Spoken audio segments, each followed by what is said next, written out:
Hello everyone, welcome back to my channel. आज हम theories of consumption की अपनी लास्ट थ्योरी के बारे में डिस्कस करेंगे, जिसका नाम है लाइफ साइकिल हाइपोथेसिस। ये हाइपोथेसिस दिया है मोडिग्लानी, ब्रमबर्ग एंड एंडो ने। तो पहला क्वेश्चन तो आपका यही बन जाता है कि आपको कुछ इकोनॉमिस्ट के नाम दे दिए जाएंगे और आपसे पूछा जा सकता है कि कौन सा इकोनॉमिस्ट इस थ्योरी से रिलेटेड नहीं है। तो आपको तीनों नाम ध्यान रखने हैं, आप MBA के नाम से याद रख सकते हैं। आगे देखते हैं इस थ्योरी में क्या है। अब हर थ्योरी में हमारे जितनी भी थ्योरीज ऑफ कंजम्पशन है उसमें इनकम और कंजम्पशन के बीच में कुछ ना कुछ रिलेशनशिप बताया गया है। अब इसमें क्या रिलेशनशिप बताया गया है कि जो हमारी कंजम्पशन है वो किस चीज़ पर डिपेंड करती है। It's a function of life time expected income. हमारी ओवरऑल पूरी लाइफ टाइम में हमारी ओवरऑल इनकम क्या रहेगी वो डिसाइड करेगा कि हम आज क्या कंज्यूम करेंगे, हमारा आज का पैटर्न क्या है। हमारी इनकम 60 ईयर्स ऑफ एज में क्या रहेगी उस चीज़ से भी इफ़ेक्ट करेगा।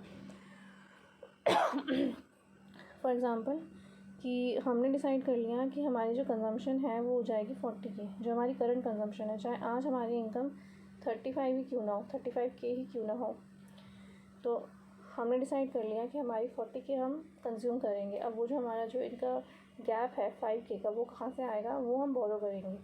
वो इस चीज़ में बताया गया है कि अगर हमारी इनकम कम ही है फिर भी हमारी कंजम्पशन कम नहीं होगी। हमने वो जो स्मूथ आउट करेंगे, हम अपनी जो कंजम्पशन है उसको हम हमारी कोशिश रहेगी कि the individual try to smooth consumption over the course of his life time. अपनी पूरी लाइफ में वो अपनी कंजम्पशन को स्मूथन आउट करता है। वो ये नहीं करता कि आज उसकी इनकम कम है तो आज कम कंज्यूम करेगा, कल ज़्यादा हो जाएगी कल ज़्यादा करेगा, नहीं। उसकी आने वाले सालों में इनकम क्या रहेगी, उसकी आज की कंजम्पशन इस चीज़ पे भी डिपेंड करेगी।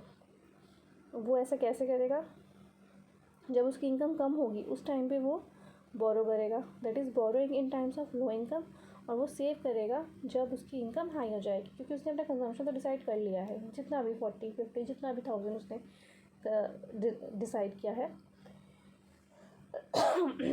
The individual aims to maximise the utility given wealth constraint. अब हमने कंस्ट्रेंट्स के बारे में पढ़ा है। अब जैसे हमने एक बजट कंस्ट्रेंट के बारे में पढ़ा था कि हमारे पास कुछ बजट कंस्ट्रेंट होता है और हमें वो वाली यूटिलिटी या वो वाला हमें कंजम्पशन अपना डिसाइड करना होता है जिसमें हमारा IC से टेंजेंट होता है और हमारी यूटिलिटी जो है मैक्सिमम होती है। इन शॉर्ट मतलब जो इंडिविजुअल कंज्यूमर है वो रैशनल है, वो अपनी यूटिलिटी मैक्सिमाइज़ करने की कोशिश करता है गिवन द वेल्थ कंस्ट्रेंट, कि भाई जितनी उसकी टोटल उसकी जितनी भी वेल्थ है वो कितना बोरो कर लेगा, उसे कल तो वापस देना ही पड़ेगा ना, तो एक लिमिट तो उसके पास है ही।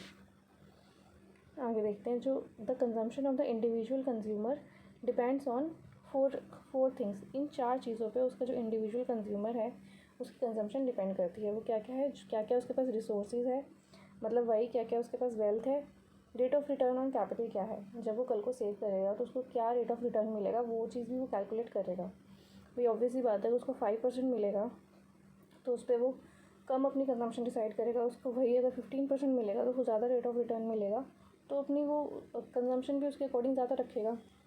स्पेंडिंग प्लान क्या है उसका, कि उसको कितना अपनी इनकम का कितना हिस्सा वो स्पेंड करना चाहता है, एक लग्जीरियस लाइफ जीना चाहता है या एक डिसेंट लाइफ जीना चाहता है।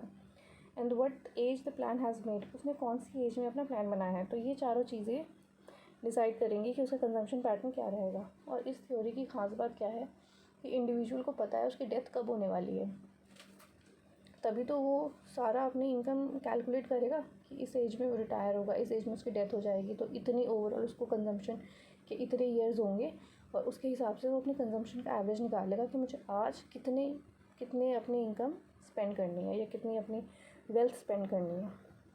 अब इसको थोड़ा इजी बनाने के लिए कुछ अजम्पशंस ली गई है, जो है कांस्टेंट प्राइस लेवल है, 0 रियल रेट ऑफ इंटरेस्ट है, नॉट रिसीव्ड एनी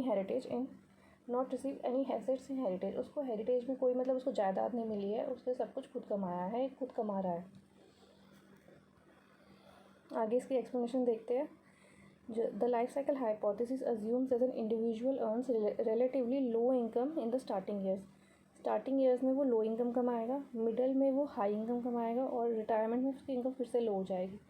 वो इसका ग्राफ कुछ ऐसा बनेगा। उसकी लाइफ को 3 पार्ट्स में डिवाइड कर दिया है।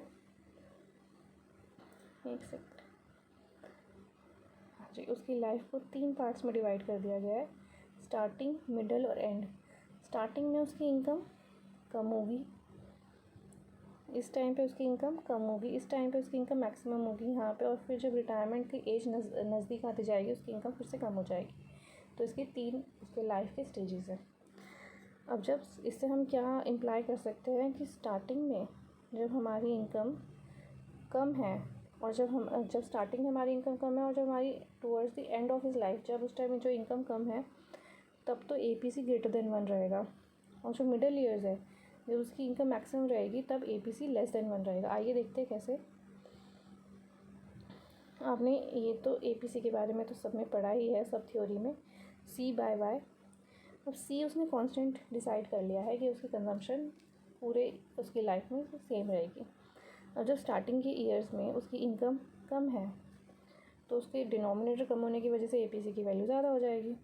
ऐसे ही एंड ऑफ हिज लाइफ भी यही होगा। जब रिटायरमेंट के टाइम पे उसकी इनकम कम होगी तब भी उसकी APC की वैल्यू ज़्यादा हो जाएगी क्योंकि डिनोमिनेटर की वैल्यू कम है। जब मिडिल ईयर्स आएंगे उसके, जब उसकी इनकम भी बढ़ जाएगी, जब उसकी इनकम इंक्रीज़ हो जाएगी तो APC की वैल्यू फॉल कर जाएगी।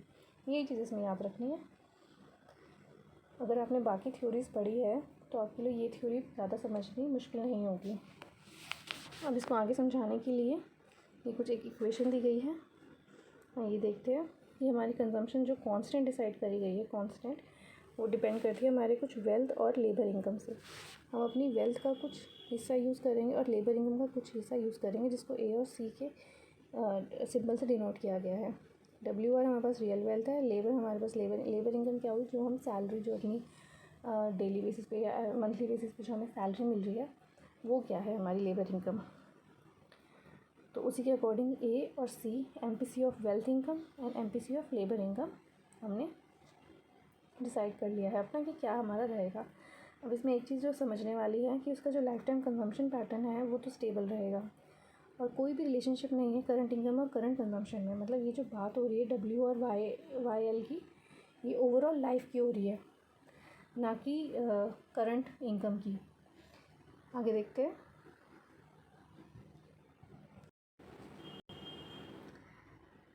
आगे इसका एक ग्राफ दिया गया, वही जैसा कि मैंने अभी समझाया कि स्टार्टिंग ईयर्स में तो उसकी इनकम, जब ये जो इसका पूरा ग्राफ जाएगा ऐसे करके, ये इसका इनकम का ग्राफ जा रहा है, तो ये इसका कंजम्पशन पैटर्न है जो कि कांस्टेंट है, ये इसने डिसाइड कर लिया पहले।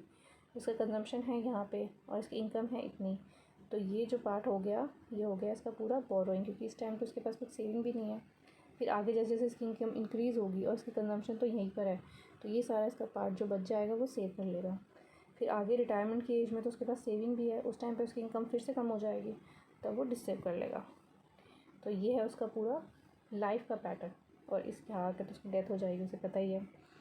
तो ये ग्राफ ज़्यादा समझना कुछ मुश्किल नहीं है, इसमें इस थ्योरी की थोड़ी थोड़ी ईजी है, आप देख सकते हैं इसमें। अब ये थोड़ी इसकी इक्वेशन आ गई, इससे क्योंकि क्वेश्चन आया था तो इसलिए आपको ये पढ़ना ज़रूरी है।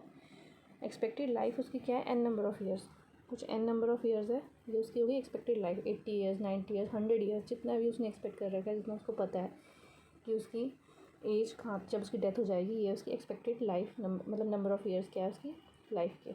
लेबर इनकम क्या है, उसकी एनुअल लेबर इनकम की बात हो रही है। रिटायरमेंट की एज क्या है, जब वो स्टार्ट करेगा वर्किंग एज तब क्या है, 20 ईयर्स में स्टार्ट करेगा, 25 में वो। और वर्किंग लाइफ क्या होगी, उसकी जो रिटायरमेंट की एज होगी वो हम उसको से माइनस कर देंगे उसकी स्टार्टिंग ईयर्स ऑफ एज। मतलब जब उसकी रिटायरमेंट की एज है फॉर एग्जांपल 65 और उसने अर्न करना स्टार्ट किया 20 ईयर्स ऑफ एज में, तो हम 65 माइनस 20 कर देंगे, यही उसकी वर्किंग लाइफ निकल आएगी। अब है लाइफ टाइम इनकम। अब ये हमने बताया था ये हमारी एनुअल लेबर इनकम है, तो एनुअल मतलब एक ईयर की इनकम हम मल्टीप्लाई करेंगे उसकी वर्किंग लाइफ से, कितने साल तक वो कमाएगा, तो हमारे पास उसकी लाइफ टाइम इनकम आ जाएगी।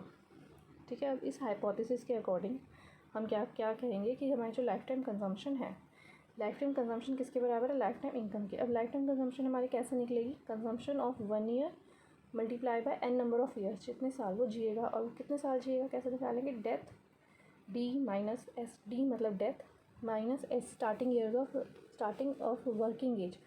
अब इसमें हम ज़ीरो नहीं लेंगे, इस बात का ध्यान रखना है, क्योंकि जैसे फॉर एग्जांपल 20 ईयर्स की एज में अगर वो अर्न करना स्टार्ट करेगा तो तब तक वो अपनी फैमिली पे डिपेंडेंट था, तो इसलिए हम वो वाली कंजम्पशन नहीं इस चीज़ में कंसिडर करेंगे। जब वो अर्न करना स्टार्ट करेगा हम वहीं से देखेंगे कि उसकी क्या कंजम्पशन रहेगी लाइफ टाइम की। और लाइफ टाइम इनकम हमने देख लिया था कि annual income multiply by working life, उसकी कितनी एज पर काम करेगा। अब यहाँ पे हम इसको थोड़ा सा कैलकुलेट करके सी को यही छोड़ेंगे, वाई को उसके नीचे ले आएंगे और इन दोनों इक्वेशंस को भी आपस में जब कैलकुलेट कर लेंगे हमें एपीसी की वैल्यू मिल जाएगी। सी यहाँ आ गया, वाई यहाँ आ गया, हमें मिल गया R minus S divided by D minus S. R minus S क्या हुआ, retirement age minus starting years of age divided by death उसकी कब होगी minus starting years of age. ये आपको ये चीज़ याद रखनी है, इंपॉर्टेंट है। कहाँ इंपॉर्टेंट है आइए देखते हैं। अभी कि प्रीवियस ईयर का ये वाला क्वेश्चन आया है यूजीसी नेट का। ये इसमें क्या दे रखा है कि अज्यूमिंग लाइफ साइकिल हाइपोथेसिस, हमें लाइफ साइकिल हाइपोथेसिस के बारे में बताइए, हमें इसके अकॉर्डिंग अपना क्वेश्चन देखना है। एक पर्सन जो है let a person starts working age 20, मतलब एस जो हमारे पास है 20 ईयर्स की एज में वो काम करना स्टार्ट करेगा। Works until the age of 60 age तक वो काम करेगा, मतलब रिटायरमेंट की एज आ गई हमारे पास 60। And expects to die at the age of 70। उसकी डेथ कब होएगी वो एक्सपेक्ट करता है 70 में। बस हमें ये चीज़ हमें मिल गई। अब हमें बाकी जितनी भी इसमें इन्फॉर्मेशन दी गई है आप पढ़ने को पढ़ सकते हैं, लेकिन हमें कोई भी ज़रूरत नहीं है। हमें क्या फाइंड करना है, हिज लाइफ टाइम APC, हमें APC की वैल्यू निकालनी है। चलिए देखते कैसे निकालेंगे। Life time consumption life time income के इक्वल करेंगे। लाइफ टाइम कंजम्पशन हमने देखा था death minus starting year multiply by consumption. यहाँ पे हमारे पास retirement age minus starting years multiply by labour income. अब यहाँ पे हमारी डेथ जो थी वो 70 की एज में होगी। स्टार्टिंग ईयर्स कितने थे 20, कंजम्पशन हमें नहीं पता है। रिटायरमेंट की एज क्या थी 60, स्टार्टिंग थी 20, YL एज इट इज़। अब यहाँ से हम C और YL रख के थोड़ा इसमें कैलकुलेट अगर आप करेंगे तो हमारे पास वैल्यू आ जाएगी 60 minus 20 that is 40, 70 minus 20 which is 50। 4/y की वैल्यू हमारे पास आ जाएगी जिसकी वैल्यू होती है 0.8, जो हो जाएगी हमारी APC की वैल्यू, मतलब 80%, कुछ भी कह लीजिए आप, ये हमारा APC निकल आया। That's it. इस थ्योरी में ज़्यादा कुछ था नहीं। ये थ्योरी अगर आपको फिर भी समझ में नहीं आई तो आप कमेंट बॉक्स में लिख सकते हैं मुझे। कोई भी इससे रिलेटेड क्वेश्चन है तो वो भी आप पोस्ट कर सकते हैं। Thank you so much for watching, keep learning.